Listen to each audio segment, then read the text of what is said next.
Fala pessoal, tudo bem? Sejam bem-vindos a mais um podcast Voz Terapia, esse podcast que ele é meu, que ele é seu, que ele é nosso. Fique à vontade para ouvir, escutar, partilhar aqui dessa conversa muito gostosa que nós vamos ter já já. Mas antes disso, vamos falar da Zion Imports, a importadora de iPhones, aparelhos Apple. Se você tem interesse em ter um iPhone ou um aparelho Apple num valor mais acessível, procure a Zion Imports no Instagram, _Zion Imports, certo? Mas enfim, conversamos pra caramba já. Caramba! Antes de começar o podcast, demais. Relembramos memórias, porque Exato. foi ensino médio, lembrando de coisas do ensino fundamental. 17 anos. 17 anos depois eu chamo a Alexia aqui. Anos que eu não te via. Exato. Pronto, chamei aqui. Enfim, Alexia, se apresente, conte quem você é, um pouco de você, pra gente começar esse podcast. Olá, eu sou a Alexia, tenho 28 anos, sou fisioterapeuta, trabalho na área do autismo. Gosto muito de, nas minhas horas vagas ali, estudar, ir atrás de melhorias para os meus pacientes. Sim. E todo mundo ali vai numa futilidade do dia, então fico ali no Instagram, fico ali nas redes sociais, TikTok, pra dar uma aliviada num dia pesado, né? Exato. Mas o principal mesmo são as crianças, Sim. Sempre procurando alguma coisa ali pra elas mesmo. Não dá pra desligar 100%, né? Não dá. Do trabalho. Eu tenho outros profissionais que vieram aqui que trabalham na área do autismo e é muito interessante porque, e eu já convivi com outros também, eles, mesmo na hora vaga, eles estão ali caçando alguma coisa. Eu tenho uma amiga que foi colega de trabalho, a Bruna, e ela é TO, e o tempo inteiro, caçando, comprando. Ela, como foi esse final de semana, Bruna? Eu fui no shopping. O que você fez? Comprei um monte de coisa para meus pacientes. Geralmente é assim, né? O pessoal assim. que trabalha com autismo, eles vão nessa pegada e não desgrudam. É o sinal que ama a profissão. Exato. Né? Mexendo no Instagram sempre aparece alguma coisa. Algum recurso, algum artigo novo. Ou uma brincadeira nova que dá pra aproveitar na sessão. Uhum. Fulaninho vai gostar disso. Já começa a pensar no abençoado ali, ó. Aquele ali e tal. Exato. E até como fisioterapeuta mesmo. Uhum. Um passeio no shopping, por exemplo. Sim. Analisa a marcha de todo mundo. Não é? Se tá dando certinho. Jeito. Ih, aquele ali pisa torto. Aquele pisa com a ponta do pé. Exato. A gente sempre olha. Aí tem alguma criança no shopping, a gente fica de olho. Aquele que tá dando mais trabalho, você, vamos ver se tem algum comportamento aqui. É birra? Ou é autismo? Uhum. O que tem nessa criança aí? Você fica analisando então na hora vaga? Fica, a cabeça Pelo não Deus. desliga. Não, tá louco. Não dá. Mas é porque, como eu falei, é algo que tá tão intrínseco, tão dentro, né, que você acaba abraçando isso. Não tem jeito. Até vamos fazer um happy hour depois do trabalho. Uhum. Sempre fala de algum paciente. Claro. Acontece alguma ali coisa. É a supervisão, pô. Exato. A supervisão informal é ali. A nossa multidisciplinar ali Exato. é no happy hour. Perfeito. E me conta, você é fisioterapeuta e tal, mas como foi esse rolê? Como é que você escolheu ser fisioterapeuta? Na época do ensino médio, por exemplo, eu não sei você, mas por mais que eu era causador, eu já tinha um gostinho pra psicologia, mas eu não sabia que eu ia, eu tinha um gosto. Sim. Nunca tinha passado por terapia, precisava, precisava, mas enfim, como foi pra você? Então, eu não sabia que chamava fisioterapia. Uhum. Quando eu tinha cerca de 8 anos, mais ou menos, eu fiquei internada, tive pneumonia. E aí passava uma enfermeira, na época eu achava que era enfermeira, ela passava lá no quarto pra me atender. Era uma das profissionais que me atendia, elas faziam as manobras respiratórias em mim, eu fazia no meu ursinho. E aí, anos depois, eu fui descobrir que era fisioterapia. Lá ali na época do 15, 16 anos, na época de vestibular, eu fui ver que era por causa da fisioterapia que ela me atendia. E aí eu fui procurar mais sobre a área, descobri que trabalhava com criança, que conseguia trabalhar com idosos. E aí eu fui me apaixonando pela área. Aí, depois que eu entrei na faculdade, era certeza, assim, toda aula que eu tinha, eu falava, não, é isso que eu quero. Sim. É isso que eu quero. Mas, por exemplo, você falou que foi com a fisioterapeuta que passava no hospital lá, no seu quarto. E ali foi onde você se apaixonou de vez ou foi no ensino médio que você se viu interessada nisso? Eu fiquei muitos anos com isso na cabeça, dessa profissional que me atendia. Uhum. E aí, quando eu descobri que era ela, eu falei, Quando eu tava ali procurando profissões, eu sabia que eu queria alguma coisa na área da saúde, alguma coisa com cuidado com as pessoas. Que isso sempre me chamou muito a atenção. E aí, quando eu vi fisioterapia, que era quem me atendia, que cuidava da criança ali no hospital, Sim. aí eu me apaixonei de vez, assim. Muito Sempre bacana. me chamou a atenção, mas o apaixonar mesmo foi na época do vestibular. Show. Maravilha. E o que faz um fisioterapeuta? Pessoas não sabem o que faz um fisioterapeuta. Às vezes pra você é óbvio, né? Mas pra gente não. O que faz um fisioterapeuta? Então, e por que depende? Depende muito. O leque da fisioterapia é muito grande. Sim. Então, como eu disse, tem fisioterapia no hospital. Então, vai tratar ali quem tá internado. Sim. Então, vai fazer manobras respiratórias. Vai ajudar essa pessoa a respirar melhor. Mas também tá dentro da UTI. Sim. Ali naquele aparelho no ventilador mecânico. Então, tá dentro da UTI. Tem, pensando em bem-estar, então, massagem, drenagem linfática. Sim. Trabalha também no pós-cirúrgico. Então, quiropraxia, né? Que virou moda. Total, tá super em alta. Eu tenho medo do caramba de fazer aquele Pilates também tá em alta. Sim. Aí o Pilates vai muito ali, tanto preparador físico, né? Educador físico, quanto físio. Tem neuro, que é a área que eu atuo. Tem uma gama, assim, uma série gigantesca. Mas todos ali pensam em movimento do corpo. Seja o movimento pulmonar, seja o movimento biomecânica. Essa vai ser a base. O movimento a base é sempre o movimento do corpo humano. Perfeito. Aí nós vamos entrar no nosso tema. O que faz um fisioterapeuta com o autismo, com o pessoal TEA, com o transtorno do espectro? Como é que isso funciona? Como é a atuação? Hoje eu pensando ali como equipe, a gente atua com crianças. A clínica que eu trabalho, basicamente crianças até 13 anos. Sim. Então a gente trabalha muito com os marcos motores. O que seria marco motor? Eu não sei mesmo. Agora toda a idade, desde ali, idade pensando em meses, a criança tem que fazer alguma coisa. O ideal ali é fazer, não que necessariamente ela vai fazer. São os marcos do desenvolvimento, vamos dizer assim. Exato, marcos do desenvolvimento motor. Então, por exemplo, com 3 anos, a criança precisa estar pulando. Sim. E aí, se essa criança tem 4 anos e ela ainda não pula, tem alguma coisa ali. Ou, por exemplo, falando. Exato. Tem a idade certa ali. E aí a gente pensa muito em idade, não idade cheia. Tipo, 1 ano, 2 anos. O período dele, por né? meses. Por a gente vai muito por meses. A cada... Geralmente de 3 em 3 meses tem alguns marcos importantes. Então, sentar, controle de cabeça.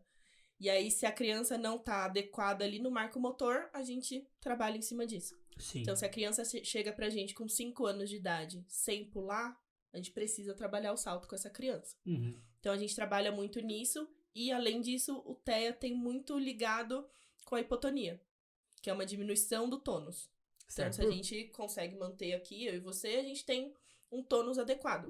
Então, geralmente, aquela criança mais molinha, que se joga mais, que não tem um controle de cabeça, que não consegue manter o olhar, ela provavelmente tem alguma hipotonia associada. Mas por que isso acontece?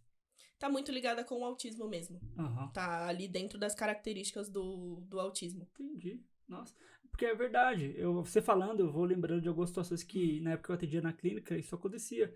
Eles muito molinhos, né? Sim. Muito... Sabe? Que às vezes você achava que era frescura, né? Tipo assim, ele tá fazendo graça. Se joga muito. Não, ele realmente tem um tônus muscular baixo. Sim. E aí ele não consegue se manter. Pra gente, a gente nunca fica pensando o tempo inteiro, eu preciso manter a postura, eu preciso manter a cabeça. Não, a gente faz isso meio sem pensar ali. Pra eles não, é um esforço muito grande. Sim. E aí a gente trabalha com isso, a gente fortalece toda a estrutura ali pra criança conseguir se sentar, conseguir socializar com os pares. Sim. Então a gente também trabalha as habilidades pensando em locomoção, habilidades com bola, que é muito importante para as crianças. Sim, habilidade social, né, de interagir, porque eu lembro que, a gente colocava alguns pacientes numa sala lúdica e era uma luta para fazer ele querer soltar a bola pro amiguinho. Exato. Solta a bola, fulano. Aí entra o comportamento. Meu Deus do céu. Mas enfim, o fisioterapeuta ele tem essas atuações com o tônus muscular e hipotonia. E aí a gente pensa muito na hipotonia. Se olha uma criança autista, geralmente ela tá sentada em W. que é aquela perninha virada pra Verdade. fora. Que é uma característica muito grande dos autistas. Uhum. E aí também tem a ponta de pé, que a gente Sim, tinha comentado. sim. Também associada, muito associada com crianças TEA. Por isso você fica olhando pra todo mundo no shopping. Exato. Ah, não é? Não é. Só do andar você já pega. Já. Caramba, meu. E aí, tudo bem, a ponta de pé num bebezinho é normal. Uhum. Até certo ponto. Sim. Se uma criança de 6 anos tá andando em ponta de pé, peraí, vamos investigar isso aí. Sim. Você tá falando dessas coisas de ponta de pé, disso, aquilo, mas quais são as situações, ou então áreas que a gente tem que ficar de olho pra perceber se aquela criança, pelo motor dela, pode ou não ser autista? Pode. Vamos deixar no campo do pode. Óbvio que não é uma regra, Sim. mas o que geralmente mais chama atenção é essa hipotonia mesmo. Uhum. A hipotonia pioneira, assim, É tipo pensando 90%. em... Sim. Na verdade, tem um dado muito, muito certinho, assim, que são 60% das crianças têm a hipotonia associada. Uhum. E aí vem a hipotonia, seguido ali da ponta de pé. O W tá muito associado com a hipotonia. E o controle de tronco, que também acaba sendo associado com a hipotonia. Sim. Equilíbrio ali também, tem um déficit no equilíbrio.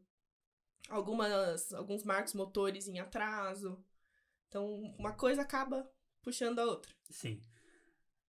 Tem algum caso que, tipo, a pessoa deu check em todo? A grande maioria. A grande maioria? É a grande maioria. Principalmente que a gente tá pensando em crianças. Sim. Então, se a gente pega ali mais os meus pacientes mais adolescentes, a maioria ali é mais pensando em habilidades. Uhum. Se a gente pega os mais novos, tem uma hipotonia, porque a hipotonia é dividida em três graus. Leve, moderada e grave. A maioria ali tá em moderado, dos que eu atendo. Sim. Mas tem Sim. pacientes moderados Certo. e leves. Vocês atuam com um grau de intervenção, né? Hoje, na clínica que você trabalha, o grau de intervenção costuma ser leve, moderado ou severo? A gente tem de tudo. De tudo. Sim. Tem um pouquinho de tudo ali. Uhum. Tem pacientes com grau moderado, pacientes com grau leve e com grau mais severo ali. Sim, entendi. Quais são os benefícios que a fisioterapia pode trazer para uma criança autista? Criança, vamos pensar na criança. Eu acho que hoje, para as crianças, assim, a gente pensa muito em habilidade que vai ajudar ela na socialização. Então, se a gente pensa ali no ambiente escolar, a gente fala muito em inclusão dentro do TEA. Sim. Uma palavra assim, muito forte, muito importante e que tá muito em alta hoje em dia. Então, eu posso fazer uma leve crítica, talvez, né? Sim. É muito bonito falar, tal, etc. Acho que você já sabe o que acho que eu sei onde você vai chegar. A gente fala, vê lá o colarzinho com o girassolzinho, o negócio todo, tal, caramba, 4. Mas, meu, não sei.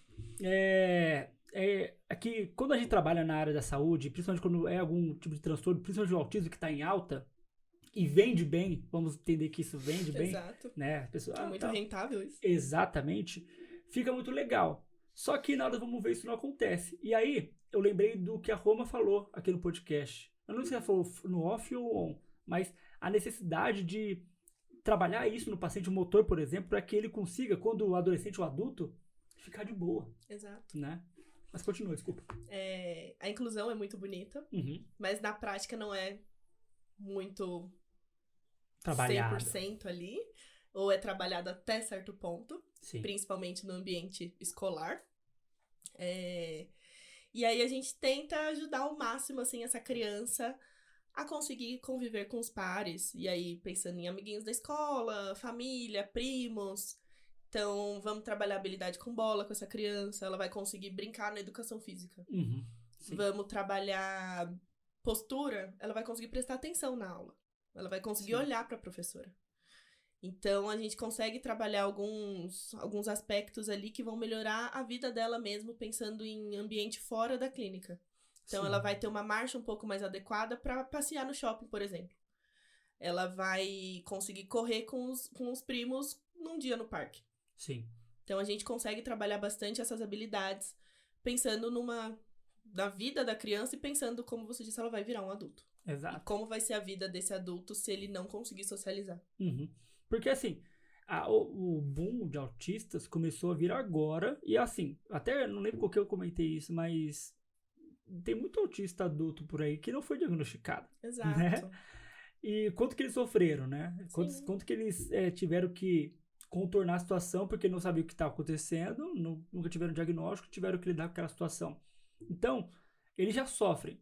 Agora vamos pensar no pessoal de agora, as crianças. Tá tendo um boom e por informação, por uma série de coisas, genética, tal, etc. Um monte de coisa tá rolando. Sim. Mas aí chega no momento que vocês, não sei se você pensa assim, mas a preocupação vem de, pô, como é que essa criança vai ser um adulto se ele tá num grau severo, preciso trabalhar isso e tal, como é que eu vou trabalhar isso com ele pra ele conseguir ter um mínimo de uma vida, entre aspas, normal. Sim, a gente né? busca muito uma independência, mas dentro do caso da criança. Cada Sim. criança é uma criança. Uhum. Então a gente pensa sim numa independência, mas dentro ali das limitações da Claro. criança que a gente tem que Tem que- levar isso em consideração. Sim, tem que respeitar aquela situação, Exato. né? Não adianta achar que uma criança num grau severo vai dirigir, por exemplo. Uhum. Sim. Mas ela vai conseguir se vestir sozinha. Sim, vai assistir sozinha, Ela vai comer sozinha. vai comer sozinha, vai socializar mesmo estando num grau severo, Exato. né? E é isso que a gente busca. Perfeito. E é muito legal que tem uma relação entre as áreas também. Sim. A clínica que eu trabalho é multidisciplinar e a gente consegue ver isso muito na prática, muito ali no dia a dia. Isso é muito bom. Sim, então a gente consegue, tem muitos casos ali que a gente consegue observar uma melhora notória na fala da criança quando ela entra em intervenção na fisioterapia. Sim. A gente pensa ali em nível cerebelar, que a criança começa a produzir mais neurônios ali, e aí o neurônio ali tá... É estímulo. É estímulo. É estímulo. De novo, vou remeter sempre à época que eu trabalhei na clínica com isso. Sim. A ideia sempre é essa, de quanto mais cedo, melhor. Exato. Uma intervenção precoce é... Exato. Real. A Natália, ela é fono. Sim, fono, e também trabalha com autismo. E ela frisou muito isso no podcast. Falei, quanto mais rápido trouxer, melhor. Facilita pro paciente, pra nós, pra nós, ajuda muito. E, qualquer dúvida, qualquer receio, qualquer, sei lá, uma coceirinha atrás da orelha, vai, leva. Exato. Mal não vai fazer. Exato, é isso. Mal não vai fazer. Quando chega pra gente uma avaliação de uma criancinha, nossa, a gente fica extremamente feliz justamente por isso. Uhum. É muito mais uma certeza ali de uma evolução muito mais rápida. Sim.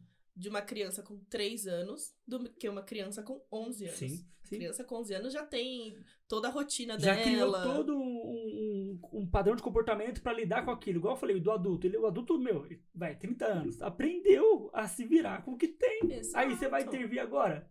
Aí a gente entra no TEA, que são crianças que têm uma rigidez ali, algumas. Sim.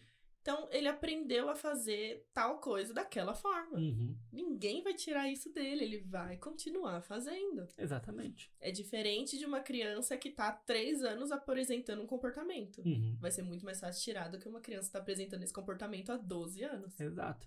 A Bruna, que eu comentei, a outra profissional, que é TO, ela recebeu um paciente que era bebê, recém-nascido. Que delícia.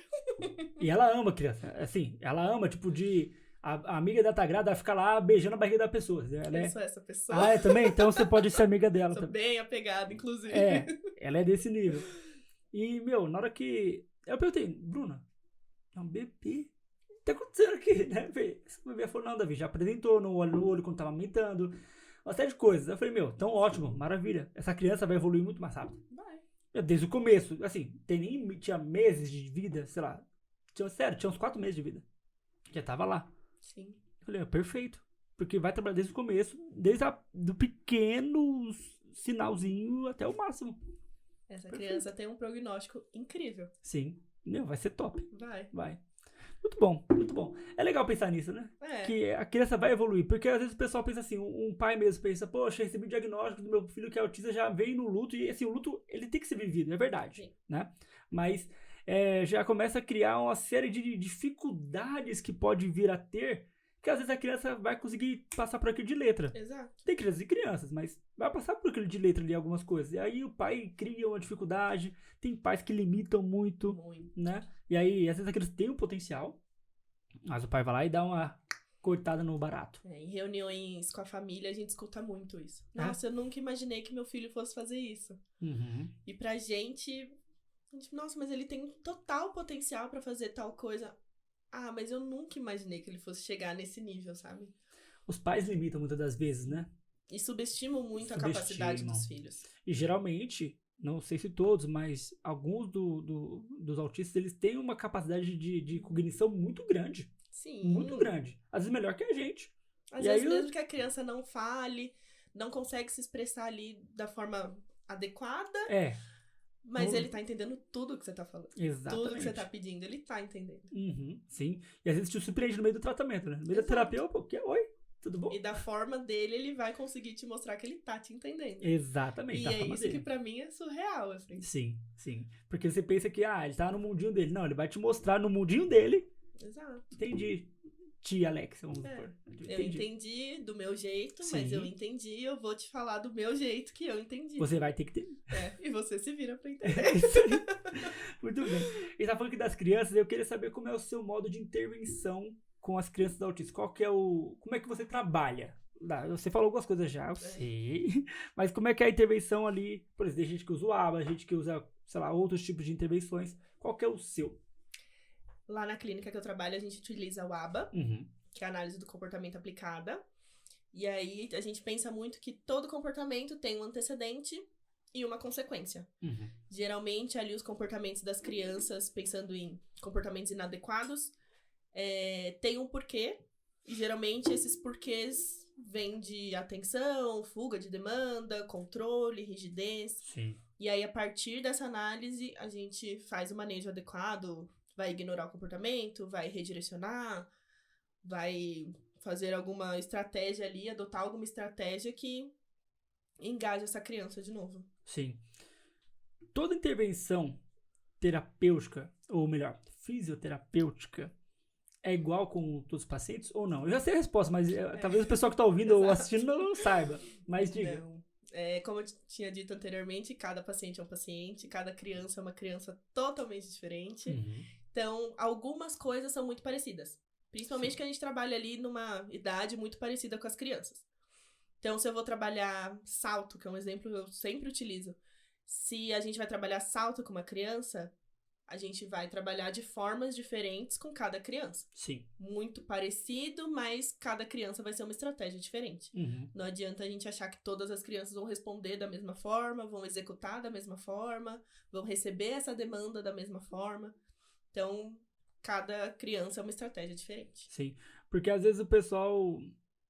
Eu vou sempre colocar os pais. O pessoal, vamos entender, o pessoal vai ser pais, tá? Eles, às vezes, estão na recepção, estão lá de boa com o filhinho deles, esperando o horário deles. Aí vem uma criança autista. Entra na sala e o autismo daquela criança é diferente. Talvez ela tá mais desenvolvida, ou ela tá mais solta, vamos dizer assim. Aí o pai vem e quer comparar aquela criança com a dela. Exato. E aí, sobra pros profissionais. Olha, será que meu filho tá evoluindo mesmo? É porque, não sei, eu vi o outro ali, sempre que uma comparação. Sim. E aí a ideia é o quê? Gente, pessoal, pais, olha só, o seu filho é único.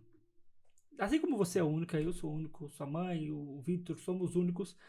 Cada um vai se entender de uma forma. Você vai entender uma música de um jeito e eu vou entender de outra. Eles não assimilam o fato de que, poxa, é seu filho e graças a Deus, então graças a tudo que é bom na sua vida, que ele tá evoluindo, que você tá aqui, que tá funcionando. Eles sempre ficam nessa ideia de comparação. Sim. E quando que isso atrapalha a evolução do próprio filho? Porque ela falou pra você, o pai, a mãe falou pra você. Como é que é em casa? Cobrança em cima das crianças é gigantesca. Sim. Em cima da equipe é gigantesca. Sim. É muito gostoso ver a interação das famílias, porque eles acabam ali virando uma grande família. É verdade. Muitas crianças ficam ali 4 horas por dia, 3 horas por dia, e um apoia o outro. Mas ao mesmo tempo que um apoia o outro, um compara muito com o outro. Sim. Então, meu filho tem 6 anos, o filho do fulaninho também tem 6 anos. Por que eles fazem coisas diferentes? Por que passa em tal especialidade? Por que faz tal terapia e o meu filho não? Nossa, eu via muito isso. A gente escuta bastante isso lá na clínica. Sim. E aí, senta, conversa, explica. Alguns entendem, outros não. Mas acho que é natural ter essa comparação. E aí, uma coisa que a gente sempre traz muito, a gente tem um par de gêmeos lá na clínica, e eles são totalmente diferentes. Coitados. E eles são gêmeos. Então, eu tenho dó de todo gêmeo. Independente se é autista ou não. Porque já nascem sendo comparados. Sim. Lascou. É assim, se um gêmeo, sei lá, entra numa faculdade e o outro não, meu Deus do céu. Entendeu? É essa a ideia que eu penso de comparação. Entre irmãos já é assim, imagina Entre irmãos, gêmeos que é a cara um do outro. Aí, um cara fez uma coisa, outro fez outra. É muito ruim, né? Sim. Aí imagina, 2 gêmeos que já vão sofrer com essa comparação e ainda autistas. Exato. Nossa, deve ser uma loucura. E aí eles são totalmente diferentes, eles são graus diferentes, têm habilidades diferentes. E aí muitos acham que o tratamento vai ser igual, a intervenção vai ser igual deles, por ser gêmeos. Por ser gêmeo, não, mas não pode. E aí não, nasceram na mesma medicação é placenta? diferente, intervenção é diferente, os exercícios são diferentes, as terapias são diferentes, Sim. a equipe é diferente. Uhum. Então, Às vezes é até bom ser a equipe diferente. exato, porque um não compara o outro. Uhum. Os profissionais também não comparam o outro. Não criam Exato. uma certa compreensão. Isso aqui. Não. É bom ser diferente. E eu falo que eu brinco que eu gosto muito quando um senta na frente do outro ali no momento do lanchinho, entre as terapias. São mundos totalmente diferentes. Eu imagino. Um é super agitado, o outro é calmo, tranquilo. Eu falo, gente, eles são gêmeos. E eles são muito diferentes. Sim. Imagina uma outra criança com 6 anos, mas que não tem nada a ver com a outra criança. Sim, sim. E aí é difícil um pouco pra família entender. A gente entende esse lado da família, mas ao mesmo tempo a gente tenta explicar o porquê. E aí às vezes eles entendem, às vezes não. Esperamos que todos entendam, mas Exato. se não entendeu agora e a pessoa continuar o tratamento, uma hora ela vai assimilar, vai entender, vai cair em si sobre o que está acontecendo ali, no sentido de, poxa, o meu filho é o único. Essa ideia de poxa, ele é único. Aquela série, meu Deus, é muito conhecida, você vai me ajudar a lembrar, Atypical. Muito bom. Por quê? Porque durante a série, tanto a irmã, quanto o pai, quanto a mãe vão percebendo que ele é único. Sim. Né? Ele vai ter as limitações dele, vai ter como é que se diz? As superdotações dele. E eles vão entender que é único, que tá tudo bem. Tá tudo bem. Exato. Né? Essa é a ideia. Poxa, seu filho não é igual ao outro, tudo bem, mas ele é único. Pega as partes também que ele tem evoluído, olha pra esse lado. Mas, como eu falei, é bem difícil para os pais vencerem o luto e tal, tudo mais, e entenderem como isso acontece, como não acontece.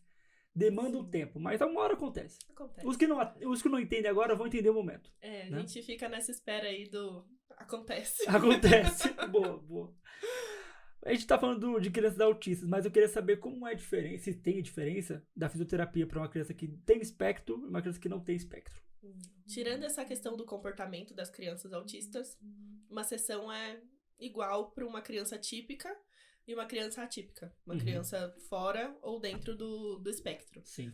A gente sempre vai levar muito em consideração os marcos motores. A gente vai pensar sempre numa sessão muito lúdica, com muitas brincadeiras. Querendo ou não brincar, a gente tá trabalhando habilidades. Sim. Então é sempre vamos jogar bola, vamos pular igual o saci, vamos pular igual um canguru. Então, nada difere muito de uma sessão, uma criança típica de uma atípica, a não ser o comportamento mesmo. O comportamento que vai ter que ser mais reforçado, mais trabalhado. Exato. Né? Você falou do brincar, é muito bom falar disso quando a gente trabalha com terapias infantis. Por quê?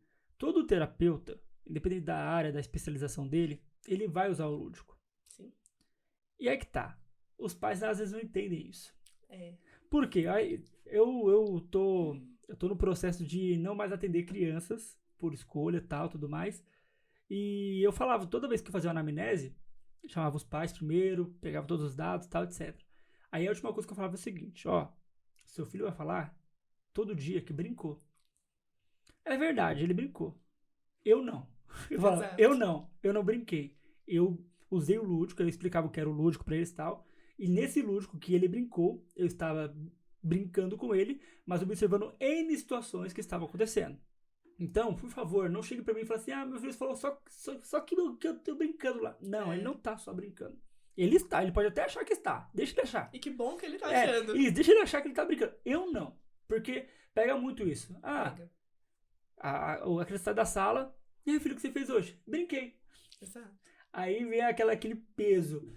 Nossa, mas tô levando ele aqui pra brincar, né? Nossa, mas aconteceu tal coisa? Aí o que eles pedem? Me dá um feedback. Me dá um feedback, por favor. Vocês brincaram do quê? Uhum. Mas por que vocês brincaram disso? Sim. Mas é uma pressão que também vem muito com os profissionais. É tipo, poxa, brincou. Brincou. Ele sim, eu não. Eu sempre falava isso. Verdade e tal. Era uma coisa que eu não gostava de ouvir. Aí eu achei essa é a forma. Olha, ele brincou, eu não. Ponto. Me deixe. Deixa em paz, por favor. Agora você se coloca no meu lugar. Tem um balanço na minha sala. Sim. Tem um balanço. A outra clínica que eu conheci, onde a Bruna trabalha, tem balanço, tem um negócio louco, tem trampolim. Na sala de TO tem piscina de bolinha. Então. Tem bola suíça, que é aquela bola de pilates, que as crianças amam. Tem tirolesa. Então. É o brincar. É o brincar dele. Mas ali vocês estão toda hora observando o que tá acontecendo ali com ele ou não. Exato. Né? É isso. Eles têm que entender que não tem brincadeira. Exato. A criança tá balançando? Tá, mas tá controlando o tronco? Ela tá sentando bonito ou ela tá sentando em W? Boa. Tem todo um porquê ali do brincar. Agora que nós estamos falando dos pais, né? A gente tá aqui dando uma bronca dos pais, né? Peguei o podcast pra gente, desculpa. Puxar a orelha um pouquinho dos pais. Pra encher o saco deles. Como é que eles podem ajudar a desenvolver o filho deles? Porque sabemos que, você falou, alguns ficam lá 3 horas por dia e tal. Tem gente que fica menos, né? E às vezes uma vez por semana, ou sei lá, às vezes é pouco. Ele tá mais tempo em casa do que na clínica. Sim. Como é que os pais podem ajudar, sabendo que eles passam mais tempo em casa ou na escola do que necessariamente na clínica? Eu acho que o principal é ter aderência ao tratamento, confiar na equipe, confiar nos profissionais que atendem o filho deles. Sim. E nada mais é do que brincar também com os filhos. Sim. Então, arrasta o sofá, vamos sentar com essa criança no chão e vamos brincar em casa. Brinco que as crianças amam mostrar pra família o que elas aprenderam na terapia. Sim, é verdade. E aí a gente tem grupo no WhatsApp com as famílias e final de semana, grupo bomba. Bomba de vídeo. Ai, olha, ele aprendeu a pular, ele tá comendo sozinho, ele tá fazendo tal coisa sozinho. Pra gente é muito gostoso pensando em generalização. Então essa criança tá generalizando, ela não tá fazendo o movimento só comigo, ela tá fazendo também com os pais. E isso é importante. Então leva essa criança no parque. Criança aprendeu a andar de bicicleta? Vamos tirar do ambiente clínica, vamos levar pra um parque essa criança. Exato. Vamos sentar com ela no chão, vamos brincar. Faz um circuito em casa. Coloca a criança pra passar embaixo da cadeira, subir na cadeira. E aí trabalha também essa interação com a família. Muitas famílias trazem essa queixa de eu não sei brincar com meu filho. Os irmãos não conseguem brincar com a criança. Eu entendo, mas eu não entendo ao mesmo tempo. Por que eu vou te falar que eu não entendo ao mesmo tempo? Antigamente você podia falar que não saberia brincar com seu filho autista. Hoje, a internet tá assim, ó, jorrando brincadeiras lúdicas para crianças autistas. Jorrando. Eu tinha um paciente autista, Samuelzinho, uma graça. Tinha 3 aninhos. Uma graça. Loirinho, bonitinho. Gracinha.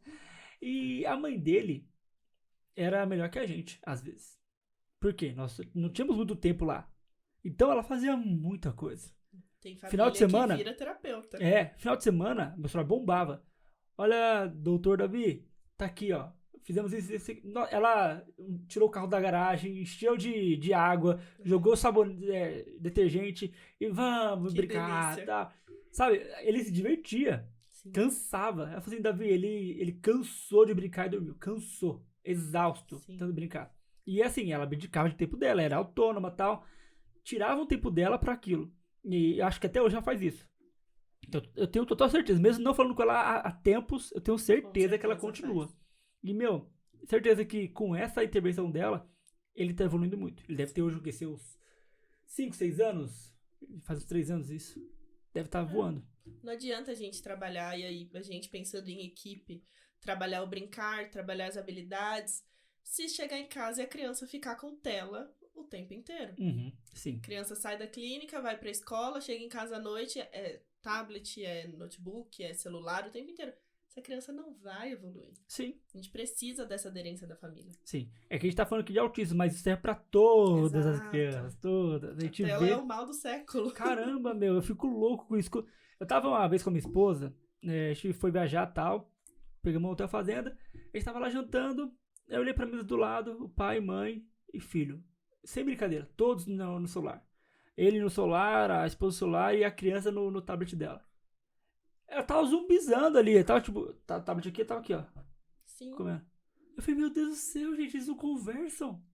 Não conversam. E mata, sabe? Mata o desenvolvimento. Quanto que aquela criança poderia estar aprendendo ali naquele jantar? Demais. Né? A socialização ali ia ser incrível. Sim, exato. Brincar, rir, sei lá, qualquer coisa. Mas não. É duro. Aí, se leva isso pro autismo, é duplicado, triplicado. Exato. Porque aquela criança precisa se desenvolver cada vez mais. Se uma criança normal tem que se desenvolver, que dirá autista? Que precisa de trabalhar alguns pontos ali de habilidades motoras, sociais, cognitivas, né? Aí a gente ainda vai pro autismo. A tela, geralmente você vem numa postura totalmente inadequada, ombros totalmente rotacionados pra frente. A gente trabalha essa postura com a criança, chega em casa, ela vai pra tela. Sim.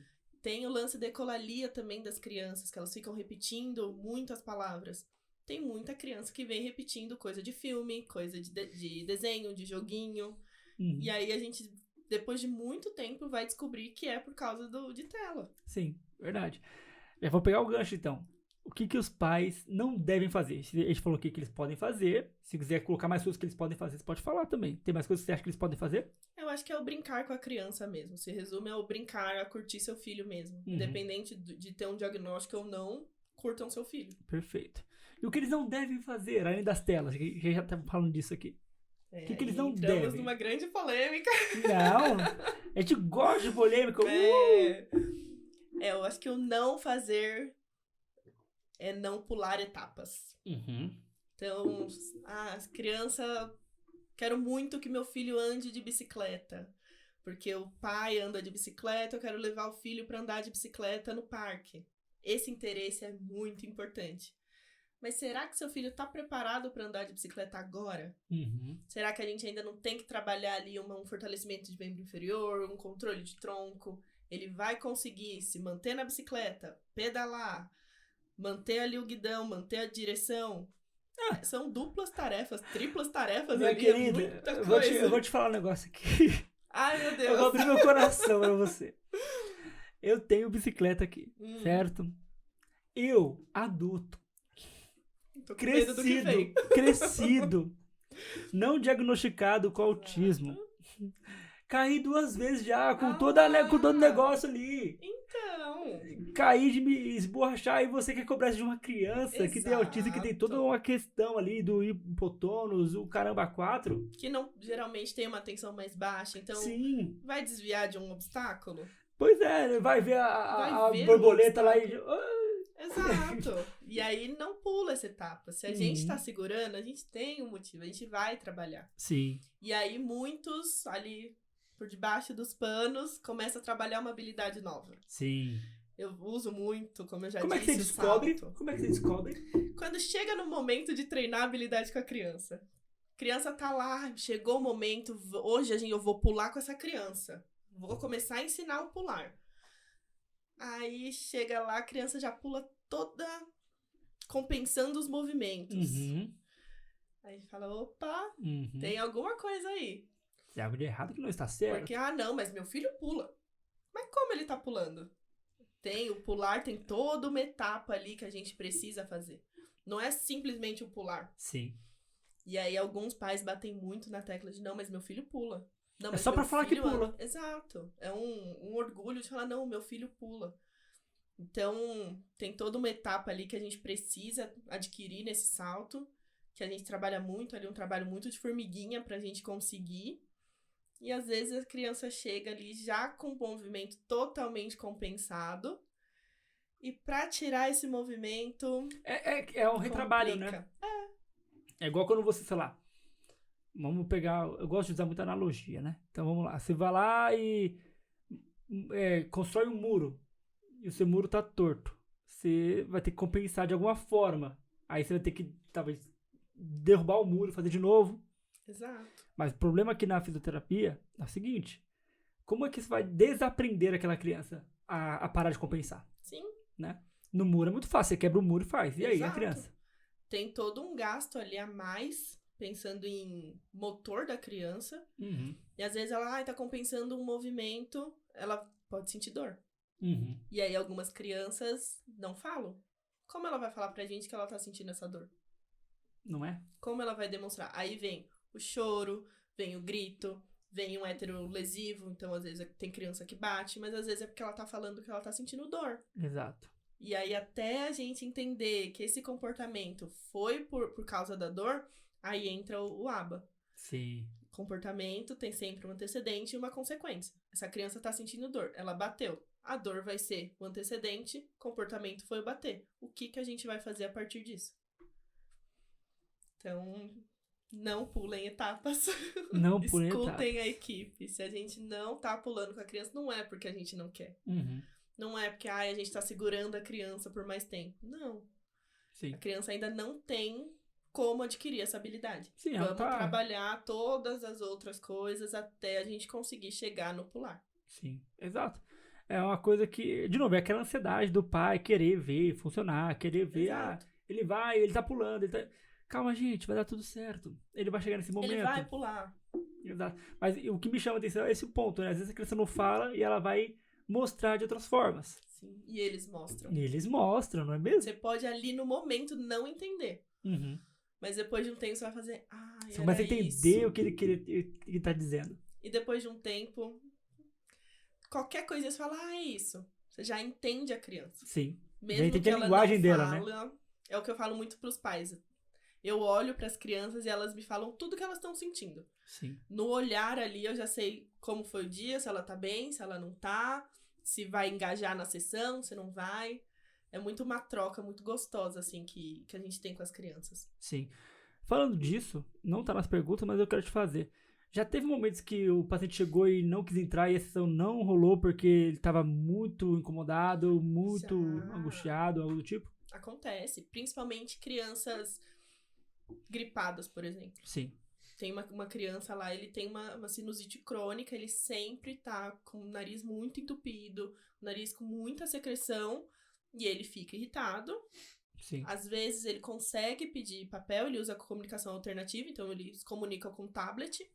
Ele consegue se comunicar às vezes, mas se ele tá muito nervoso, ele não consegue se comunicar. Uhum. E às vezes a gente entende que ele quer o papel pra suar o nariz, e às vezes não. E aí quando a gente não entende, geralmente ele vai pra heterolesivo. Sim. Então ele puxa cabelo, ele bate. E aí, em alguns casos, a gente conversa com a família e aí libera essa criança. Porque a gente sabe que é uma criança que não vai render. Exato. E aí acaba ficando ruim pra essa criança ficar ali naquele ambiente. A gente acaba ficando meio com o pé atrás ali de manter essa criança pensando na terapia, mas o quanto essa criança vai render hoje. O quanto que ela vai aproveitar isso? Exato, é né? melhor essa criança ir pra casa, e não criar, descansar. talvez, um trauma dentro da... Exato. Eu fiquei, sei lá, ele criou um trauma ali de irritabilidade e ele associa aquilo com a sala. Exato. Aí gera outro problema. A última coisa que a gente quer é que a clínica seja um ambiente aversivo pra essa criança. Isso, perfeito, ambiente aversivo. Perfeito. Então, a criança tá chorando, ela tá muito ruim, ela tá doente, ela tá com febre, vamos liberar essa criança. Uhum. Não tem o porquê ela tá na clínica se ela associar que vai ser um ambiente aversivo pra Mas ela. algo ruim, que sentido faz? Se você tá com dor de cabeça, você vai pra academia? Não. Exato. Não. Por que a gente vai colocar uma criança pra fazer abdominal se ela tá com dor de cabeça, se ela tá com febre, se ela tá com diarreia? Não tem o porquê. É que se eu vou da academia, pra mim, a academia é aversiva desde sempre, tá? Eu vou por obrigação, eu vou porque eu levo minha esposa pro trabalho e na volta eu vou.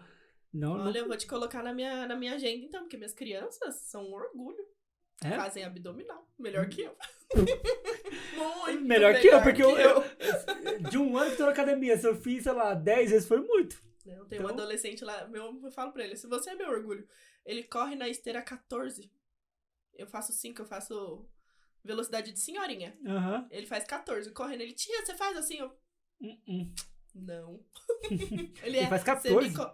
Correndo, maratonista. Não, meu máximo é 12. Não, nunca cheguei em 12. Não, Eu faço 5. Olha só. Eu treino 5 da manhã. Você acha que eu vou fazer? Imagina. Eu faço 100 horinha. Ah, senhorinha. Vai eu e minha mãe na academia. A gente faz a mesma velocidade. Sua mãe faz melhor que você. Faz.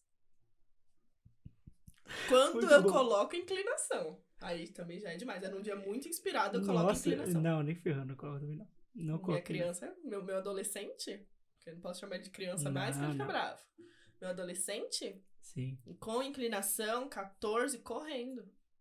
Haja energia, meu Esses dias querido, ele falou pra parabéns. mim, podia ter mais, né?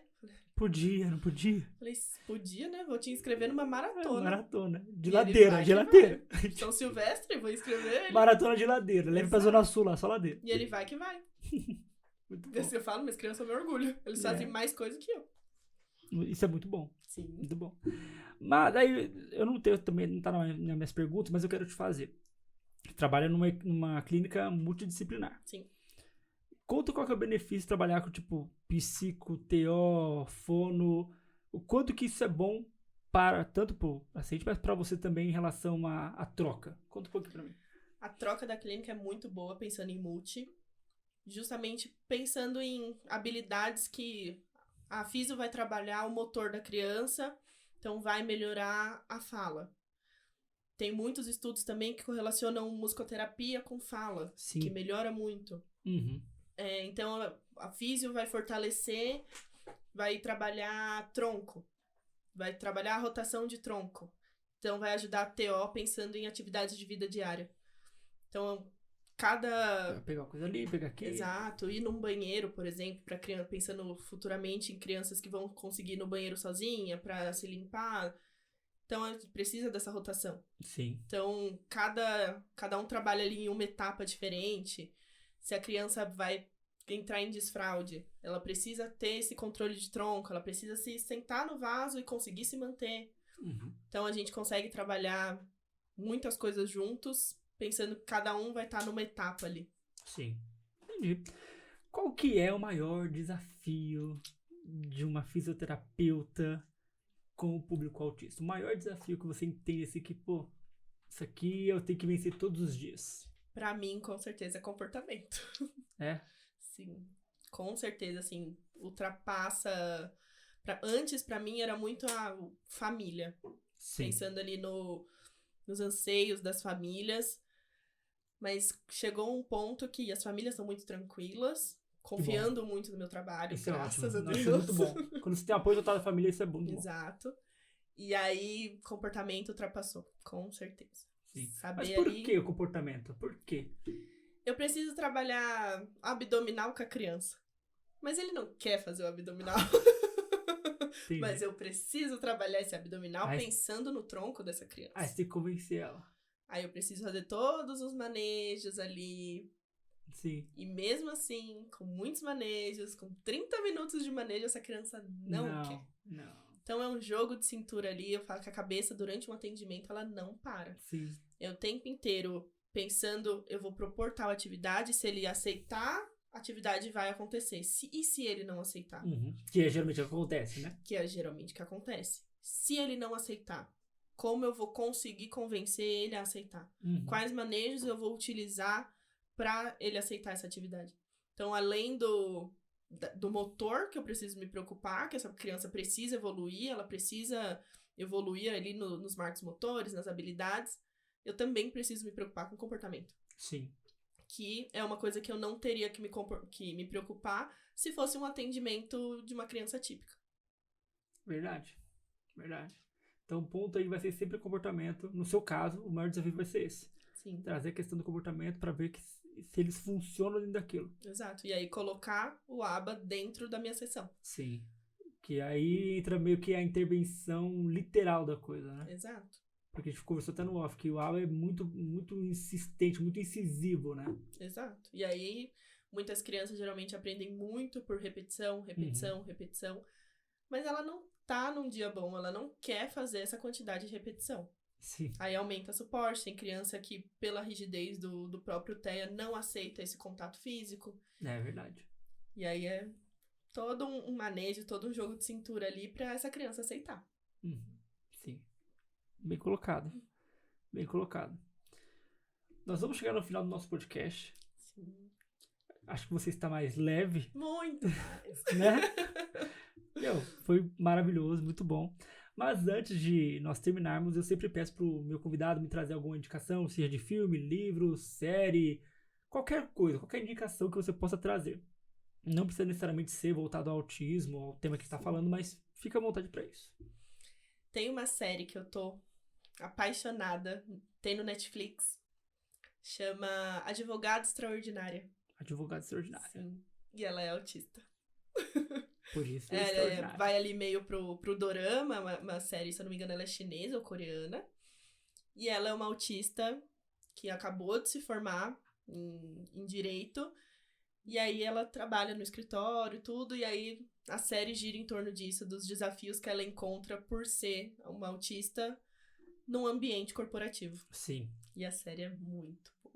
Muito boa. Eu consigo ver muitos pacientes na série e aí entra aquela coisa de não desliga. Tem muitos comportamentos que... Ai, parece fulaninho. Fulaninho faz assim. Fulaninho vai ser assim. Boa. Então, é uma série que me pega muito, principalmente pelo apego com as crianças. Sim.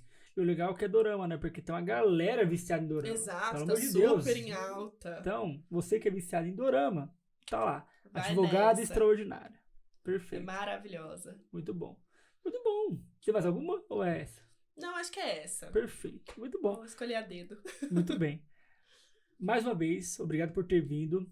Pra quem não sabe, a Alexa estudou comigo na época do ensino médio, então depois de 17 anos eu revi ela pessoalmente. Exato. Do nada, recebi uma mensagem do Davi e falou assim, você quer participar do podcast? E ela, com muito amor no coração e empatia, falou assim, quero, me explica. Quero, mas como vai ser Como isso? é que é esse negócio aí? Aceitou de primeira, mesmo com medo, mesmo com receio, rolou. Mesmo com Ansiedade. Estivemos aqui, fizemos, eu agradeço de coração por ter vindo, ter aceito, tirado o estigma do último Davi que você conheceu há 17 anos atrás, um carniça total, antigamente.